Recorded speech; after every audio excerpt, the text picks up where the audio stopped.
राष्ट्रपति के अभिभाषण के साथ ही कल संसद के बजट सत्र की शुरुआत हो गई थी। इस पर कल संसद में इस साल का आर्थिक सर्वेक्षण पेश किया गया था, तो विभिन्न मंत्रालयों से जुड़े सवाल जवाब भी देखने को मिले। श्रम और रोजगार मंत्रालय, संचार मंत्रालय और जल शक्ति मंत्रालयों से जुड़े सवालों का संबंधित मंत्रियों ने विस्तार से जवाब दिया। तो वहीं सरकार के द्वारा किए गए तमाम कामों का जिक्र भी सदन के पटल पर किया गया है।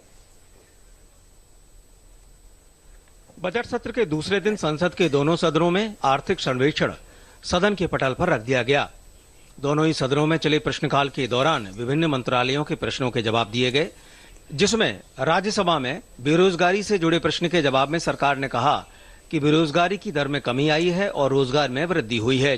पिछले एक साल में 18,000 जॉब फेयर सारे देश में आयोजन करा गया और 18,000 जॉब फेयर में कुल मिला के 2.22 करोड़ लोगों को जॉब दी गई। जबकि संचार मंत्री ने बताया कि इंडियन पोस्टल बैंक देश के अधिकतर इलाकों में खोल दिए गए हैं और साथ ही 6 लाख गांवों में से 5,52,000 गांवों तक इनकी पहुंच हो गई है और सरकार की प्राथमिकता उन्हीं इलाकों में इन बैंकों को खोलने की होती है जहां सरकारी बैंकों का नेटवर्क नहीं होता है।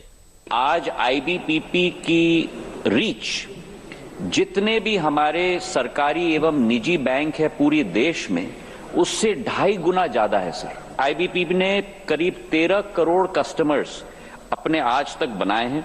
हमारे टोटल कस्टमर बैलेंसेस करीब 25,000 करोड़ हैं और टोटल फाइनेंशियल ट्रांजैक्शंस हमारे 19 लाख करोड़ केवल इस स्मॉल सेक्टर पेमेंट्स बैंक के आधार पर हम लोगों का संभव हो पाया है।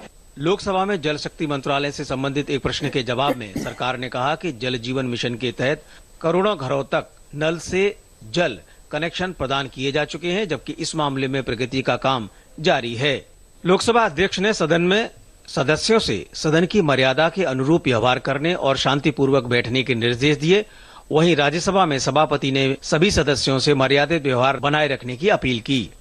राष्ट्रपति अभिभाषण पर राज्यसभा में 16 और लोकसभा में 18 घंटे का समय तय कर लिया गया है और 1 फरवरी को बजट पेश होने के बाद आगे आने वाले दिनों में राष्ट्रपति अभिभाषण पर धन्यवाद प्रस्ताव पर यह चर्चा शुरू कर दी जाएगी।